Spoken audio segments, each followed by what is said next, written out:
오늘 하나님의 말씀입니다. 오늘 말씀은 마가복음 4장 35절에서 41절까지 있는 말씀. 오늘도 귀한 말씀을 통하여서 하나님이 주신 말씀에 은혜가 있고 하나님이 주신 말씀에 큰 위로가 있어지기를 주님의 이름으로 축복합니다. 아멘. 35절부터 41절까지 있는 말씀 가운데서 문제를 한번 만들어 보세요. 한 3개 정도. 사모님 먼저 한번 해볼까? 사모님이 오늘 본문 가운데서 질문하고 싶은 것이 있으면 어떤 질문을 할 수 있는지 한번 질문을 해볼 수 있길 바랍니다. 큰 광풍이 일어나서 배에 부딪혀서 물결이 배에 부딪혀서 배에 물이 들어오는 상황에서도 예수님은 주무셨는데 이 상황에서 사람들도 잘 수 있을까? 예, 사람들도 잘 수 있을까? 잠자는 것이 가능한 일이었던가? 그리고 지금 바람과 바다를 꾸짖는 것을 보고 과연 이 예수님은 누구라고 생각을 하는가? 광풍이 일어날 때 예수님이 주무셨는데 일반적인 사람이라면 과연 그때 잘 수 있었을까? 그리고 바다를 꾸짖고 바다가 순종하여 잠잠게 되었을 때 그런 예수님을 바라보면서 제자들은 과연 예수님을 어떤 분으로 인식하고 있었을까라고 하는 질문이에요. 광풍이 일어날 때 예수님은 주무셨어요. 사람들은 과연 잘 수 있을까? 사모님은 잘 수 있나요? 저는 못 자죠. 흔들려서. 왜? 지금 이 상황은 어떠셨을 것이고 그 흔들리는데 얼마나 멀미가 나는데 예수님은 진짜 피곤하셔서 모르고 주무셨을까? 아니면 그냥 주무신 척하고 있었을까? 예수님은 그냥 잤을 것 같아요. 잤을 것 같아요? 사모님은 잤다라고 생각을 하고 저는 안 잤을 것 같은 생각은 들어져요. 효은이는 주무셨다라고 하는 편이 더 맞는 거고, 그러면 주무셨을 때 어떻게 그런 속에서 주무실 수 있을까라고 하는 것이 효은이의 질문이었고, 거기에 대한 효은이의 생각은 그냥 간단하게 생각을 하면 그냥 예수님께서는 말로 바람과 파도를 멈추게 하는 능력이 있으시니까 더 담대할 수 있었어요. 그분은 어쩌면 당신이 하나님이시고 우주 만물을 창조하신 창조주이기에 그런 어떤 담대함들이 그 상황과 환경들을 다 이겨나갈 수 있는 어떠한 힘이 있지 않을까라고 하는 생각. 그렇다면 효은이에게 또 물어볼게. 그런 하나님을 믿는 우리는 두렵고 떨고 염려하고 걱정하는 것은 믿음의 사람으로서 해야 할 일은 아니지 않을까 이런 생각도 해보는데. 그러니까 그런 예수님의 모습을 담기 위해서 이렇게 그 믿음을 교회를 나오고 키워나가는 거예요. 그러니까 우리는 그렇지 못하니까 제자들과 같으니까. 그러니까 그러면 여기서 믿음 없다라고 하는 그 책망은 예수님의 책망은 결국 하나님에 대한 메시아에 대한 신뢰가 부족해서 오는 믿음인가요? 사모님 생각은? 저는 제자들이 우리가 죽게 된 것을 돌보지 아니했다라고 제자들이 말을 하잖아요.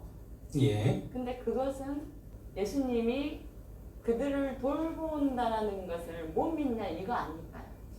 죽게 내버려 두겠느냐. 그러니까 사모님은 늘 돌보는데 이런 위험한 상황 속에서 죽게 내버려 두지 않는데 우리의 입장에서는 죽을 것 같은 거예요. 네. 근데 하나님의 돌보심이 있는데 그렇죠. 우리의 상황은 지금 죽게 되는 것 같은 거예요. 하나님의 돌보심에 대한 믿음이 우리에게는 너무 없다라고 하는 이야기로 사모님은 해석하는 것. 그 해석이죠? 그러니까 오늘도 주님이 우리와 함께 하는데 우리의 상황은 힘들고 어려워요.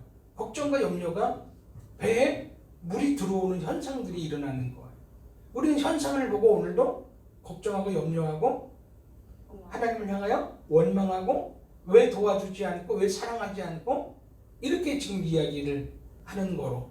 그래서 거기에 대한 하나님이 나와 함께하심에 대한 강한 믿음을 통하여 현실에 아무것도 일어나지 않을 것을 믿음으로 고백하고 나가야 되는데 그렇게 하지 못한 거에 대한 하나님의 책망, 사모님의 해석은 그렇게 해석하는 거예요. 늘 돌보심이 있는데도 불구하고 우리는 그 돌보심에 대한 믿음의 부족을 통한 염려에 대한 책망을 사모님이 하는 거라고 생각이 되어져요. 그래, 그것도 맞는 것 같아요. 자, 그 다음에는 이제 효진이한테 한번 질문을. 효진이가 만든 질문은 뭐예요? 저는 그 38절에 예. 제자들이 우리가 죽게 된 것을 돌보지 아니한다고 원망을 하는 모습이 보이잖아요. 예. 그걸 보고 예수님이 광풍을 몰고 온 것도 아닌데 왜 화풀이라고 해요? 원망을 예수님한테 하는지가 궁금했어요. 오케이. 사건이 일어나고 어떠한 상황이 되어지고 오늘 성경 본문으로 얘기하면 광풍이 일어나고 그래서 배가 부딪혀서 배에 물이 가득했을 때 예수님이 한 것도 아닌데 자연 현상이었고 뭐 그런 현상이었는데 왜 그 모든 것을 예수님에게 다 원망하고 불평하고 그러냐 그런 얘기예요. 왜 제자들은 예수님을 향하여 죽게 되었다라고 예수님에게 원망했던 이유가 뭘까? 왜 우리가 죽게 되었는데도 예수님 그냥 그렇게 계십니까? 라고 했던 제자들의 마음은 뭘까? 사모님 생각은 한번 다시 또. 그게 저는 습관이지 않는가 싶어요. 습관이요. 예수님이 죽은 자도 살리시고 배고프면 먹을 것도 주시고 늘 돌보아줬던, 그러니까 당연히 우리를 돌보아주고 살려내야만 어려운 환경들을 제거해줘야만 된다라는 생각을 갖고 예수님을 따랐지 않았을까요? 예수님을 따라다니면 만사형통이죠. 배고픈 것도 해결되고 아픈 것도 치유받고 귀신도 나가고 여러 가지 그런 기적적인 것들, 이적을 다 왔기 때문에 무리와 제자들이 지금 예수님 따르고 있는 상황이잖아요. 그러면 사모님이나 우리가 혹시 그런 마음은 오늘도 갖고 있지 않은지. 늘 우리는 그렇게 살아가죠. 그래서 우리의 삶 속에서 우리가 원치 않은 일들이 올 때마다 그 그때 모든 해결을 해야 돼요. 문제를 해결을 해야 돼요. 그게 우리의 그 마음이죠. 연약한 마음. 그런데 여기에서 예수님은 그것이 문제가 아니라는 것을 말씀하시는 거예요. 그럼 이렇게 질문을 한번 해볼게요. 우리의 생각 속에 예수님이 함께해. 그럼 예수님이 우리와 함께한다라고 하는 말 속에는 광풍을 만나는 것도, 광풍을 만났다 할지라도 배가 파손되어져서 배에 물이 들어오는 것도, 이거는 어떻게 예수님이 함께하는데 이런 일이 있을 수 있을까라고 하는 생각은 혹시 하지 않을까? 내가 교회를 다니고 신앙생활을 하고 예수님을 사랑하고 규칙적으로 내가 주님 앞에 주일 예배 드리고 11조 드리고 내가 종교적인 어떤 행동을 하는 데 있어서 그것들을 우리가 어떠한 부적처럼 내가 그렇게 함으로 말미암아 내 삶 속에 광풍을 안 만날 것이고, 그리고 만나더라도 배가 파손되지 않냐고 물이 배에 들어오지 아니한다라고 하는 어떠한 그 잠재적인 생각이 우리 안에 늘 있지 않을까, 이런 생각. 마가복음을 우리가 어떻게 해석할 것인가가 진짜 중요한 부분이 오늘 저는 이 광풍을 잠잠케 하시는 예수님의 모습을 통하여서도 우리가 볼 수 있는 거예요. 마가복음이 기록되어졌을 때의 상황이 AD 65년경이라고 얘기를 하거든요. AD 65년경에 일어났던 사건이 뭐냐면 베드로 사도가 순교를 당해요. 그리고 바울 사도가 순교를 당해요. 동시에 기독교의 거장이었던 두 사도가 순교를 당하는 상황이 65년 경이거든요.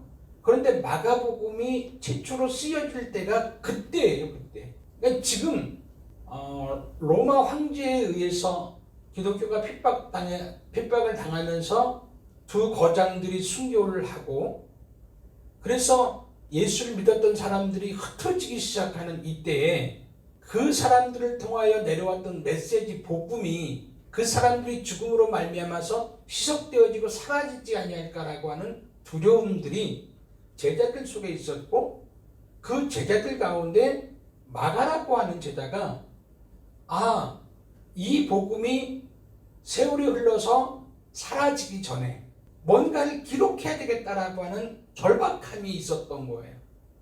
그래서 아주 중요한 부분들만, 그리고 그 사도들이 사역했던 것 가운데 복음에 대한 것들만 간추려서 급하게 기록되어진 것이 마가복음이라고 하는 거. 그러면 급하게 기록할 수밖에 없고, 기록하려고 할 때 가장 중요하게 기록해야 할 것이 무엇인가 생각한다면, 우리가 믿는 예수가 메시아라고 하는 그 이야기, 하나님의 아들이라고 하는 이야기, 구원자라고 하는 이야기라고 하는 거예요. 이게 마가복음에서 흐르는 굉장히 중요한 초점이고 사상이라고 하는 거예요.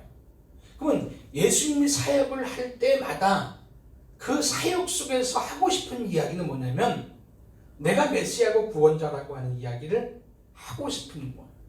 내가 죄인들을, 그 죄를 다 해결하고 구원할 메시아라고 하는 사실을 예수님은 계속 복음을 통하여 이야기하고 싶은 내용이 그거예요.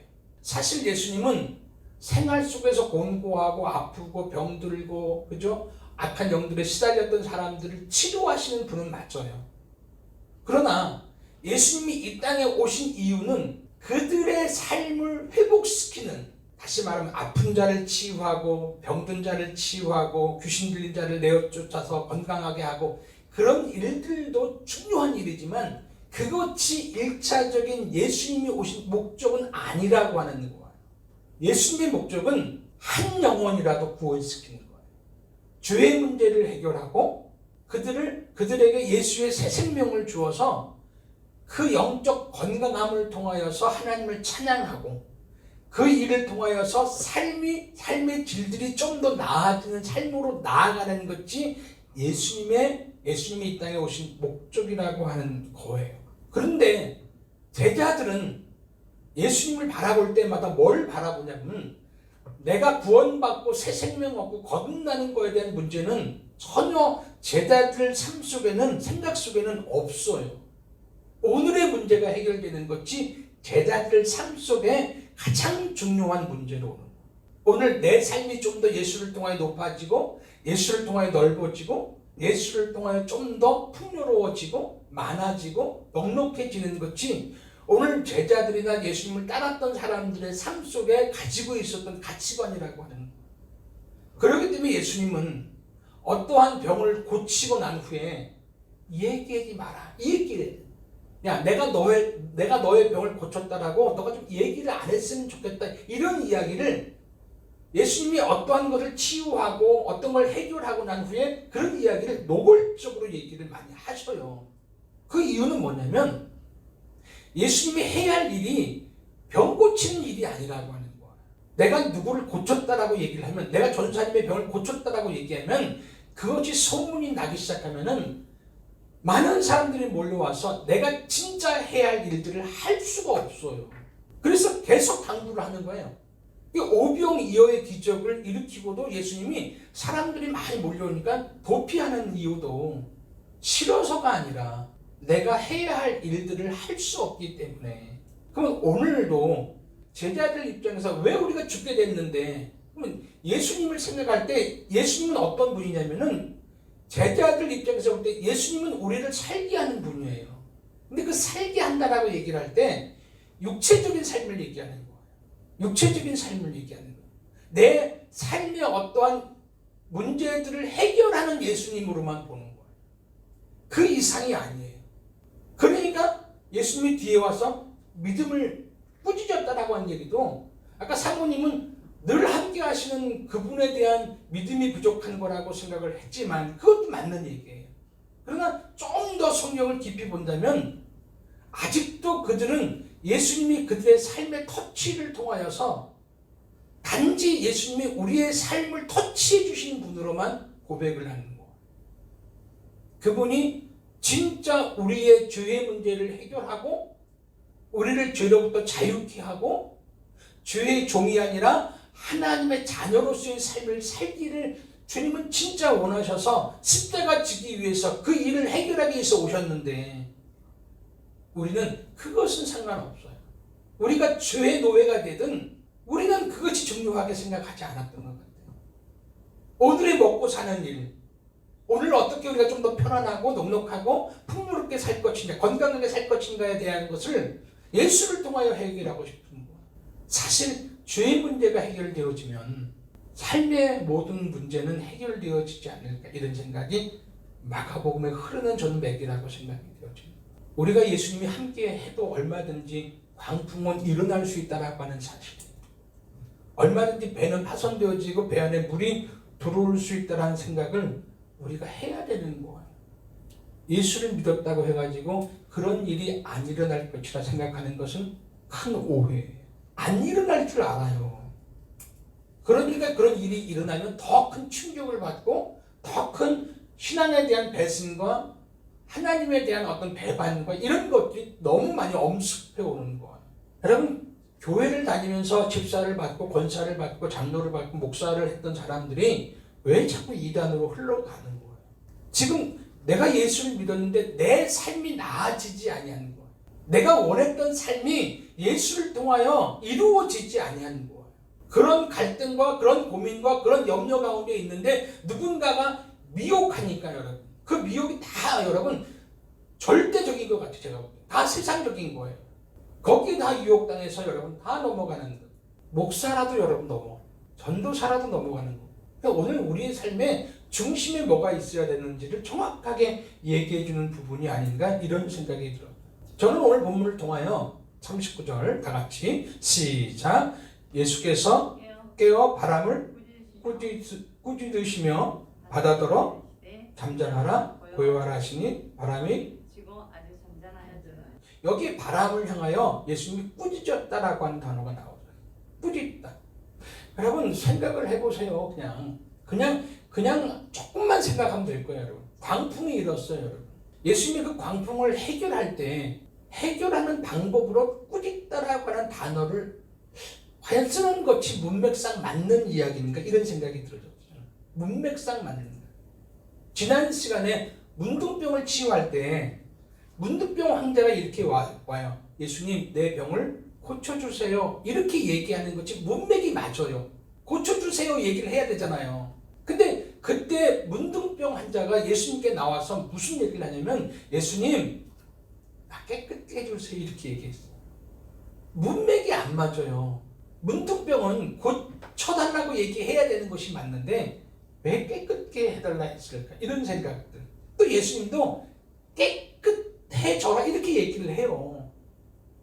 그러면 문둥병도 여러분 병으로 볼 것이냐 아니면 부정으로 볼 것이냐의 문제예요.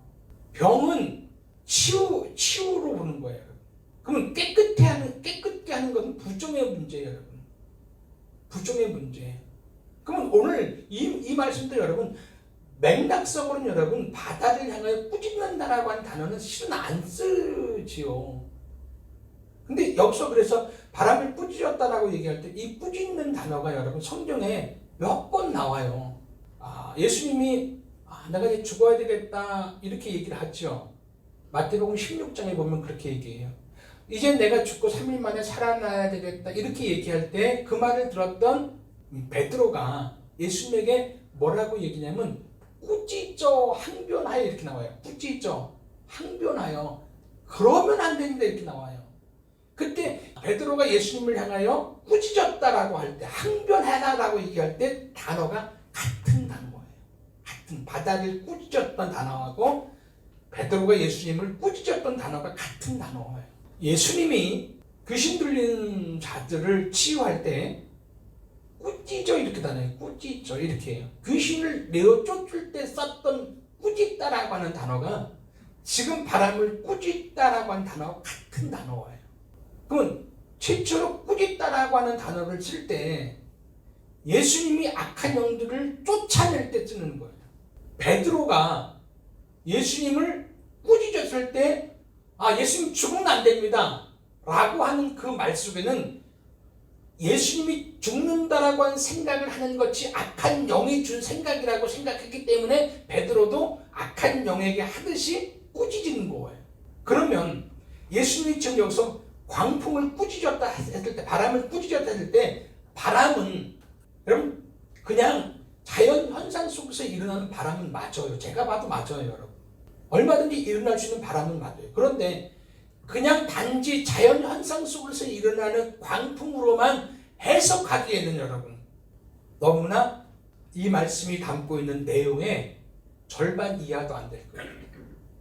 그냥 광풍이 일어났으니까 광풍을 잠잠케 했다. 그냥 단지 요것만 예수님이 광풍을 잠잠케 하시는 예수님이라고 하는 사실을 알려주기 위해서 이 사건이 기록됐다. 이렇게 얘기하기에는 너무나 여러분 이 내용을 여기에 기록한 저자의 의도와는 진짜 거리가 먼 것이 아닌가. 그러면 여기서 무엇을 얘기하고 싶냐면 바람도 지금 여러분 영적 세력 속에서 사단의 악한 영들에 의해서 지금 뭔가를 방해하는 요소로서 지금 여러분 나와 있기 때문에 예수님도 그것을 보시고 바람을 꾸짖는 것으로 우리가 봐야 되지 않을까 이런 생각. 그러면 지금 바람을 일으키는 사단의 세력 왜 사단의 세력은 지금 광풍을 일으키냐라고 하는 거예요. 그 이야기를 여기다 써놓은 의미가 뭐냐는 얘기예요. 성경은 진짜 쉬우면서도 어려운 거예요. 성경은 저는 맥으로 보니까 지금 4장 앞에 있는 사건과 4장 오늘 본문 사건과 5장에 처음 나오는 사건을 연결해 보면 여러분 정확해요. 자, 5장에 있는 이야기부터 5장 1절부터 여러분 나가면 무슨 얘기가 나오면 자, 5장 1절 한번 보세요. 바다 건너편에 예수님 지금 가시는 거예요. 거기가 지역이 거라사인 지역이에요. 거기에 누가 살고 있었어요? 더러운 귀신이 살고 있었어요. 군대 귀신이라고 마태복음 얘기해요.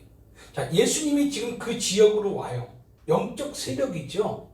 그러면 귀신도 영적 세력이에요, 여러분. 더러운 귀신의 군대가 예수님이 오는 거에 대해서 환영을 할까? 반대를 할까? 배척을 할까?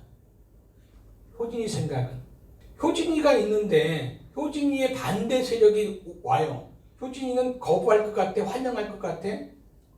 거부할 것 같아요. 거라사인 지방에 있는 군대 귀신들은 여러분 예수님이 바다를 향하여 건너올 때 충분히 거절하고 거역하고 방해를 해야만 될 것 같은 생각이 들 거예요, 여러분. 그러면 악한 군대 귀신의 능력 가지고는 여러분 충분히 바다를 광풍을 일으킬 수 있을까 없을까? 전 가능하다고 생각합니다. 가능하다고 생각을 해요. 어쩌면은 지금 복음 예수님은 하나님의 나라를 이루기 위해서 계속 전진해 가고 있는 거예요. 하나님의 나라를 이루기 위해서. 그런데 세상 나라, 악의 나라, 그죠? 영적으로 여러분 사단의 나라는 두려울 거예요. 계속 지금 보이지 않는 영적 세력이 하나님의 나라 확장과 더불어서 악한 영들이 계속 여러분 그 하나님의 나라에 의해서 쫓겨가는 모습들이 보여지는 현상이에요. 그거에 대해서 계속 거절하고 박해하고 그 다음에 뭔가를 일으켜서 하나님의 나라를 계속 못 이루게 하는 사건들이 되어지는 거예요. 이게 지금 5장과 연결되어지는 거예요. 그러면 4장 여러분 1절부터 여러분 보면은 4장 1절에 여러분 어떤 비유가 나오냐면은 씨 뿌리는 비유라 그래요. 근데 실은 밭 비유예요. 길가, 그 다음에 어디예요? 돌짝밭, 그 다음에 가시떨기 밭 이렇게 나와요, 여러분. 열매 맺지 못하는 밭에 대한 이야기가 나와요. 그리고 마지막 열매 맺는 밭에 대한 얘기 나와요. 그렇죠? 좋은 밭에 대한. 그리고 나서 끝나고 나서 그 다음에 나오는 비유가 무슨 비유예요? 등불 비유는 이제 좋은 땅에 열매를 맺는 사람들이 등불과 같다라고 하는 걸 통하여 나오는 같은 맥락에서 나오는 것이고 그 다음에 나오는 것이 씨가 스스로 자라서 열매를 맺는 비유가 나오는 거예요. 길가, 돌밭, 가시떨기 열매를 맺을 수 없는 상황 속에서도 이게 말이 안 될 수도 있는데 뒤에 씨는 스스로 어쨌든 열매를 맺어 나가는 하나님의 나라를 이루어 나가는 방해, 거역, 배반, 환난, 역경 이런 속에서도 하나님의 나라 말씀은 씨는 계속 스스로 능력을 발휘해서 하나님의 나라를 이루어 나간다라고 하는 이야기. 그래서 시작은 작지만 창대하라고 하는 겨자씨 비유까지. 그리고 난 후에 여러분 오늘 풍랑을 잠잠케 하는 이유. 그럼 풍랑과 저는 앞에 있는 길가, 돌밭, 가시떨기 이게 지금 같은 뭔가를 방해하고 거역하고 대적하는 현상으로 보여지는 거예요. 그럼 그게 누구냐라고 얘기할 때 3장에 가니까 여러분 3장에 이제 누가 나오냐면 바리새인들이 나오는 거예요. 예수님과 대적하는 거예요. 안식일에 손 마른 환자를 고친 거에 대한 대적이 나와요. 바리새인이 나와요. 그 다음에 또 나온 사람이 누구예요? 서기관들이 나오는 거예요. 또 거부하는 이야기가 나오는데 누가 거부하냐면 예수님의 친족들이 예수님에게 뭐라고 얘기했어요? 21절에 미쳤다라고 얘기하는 거예요.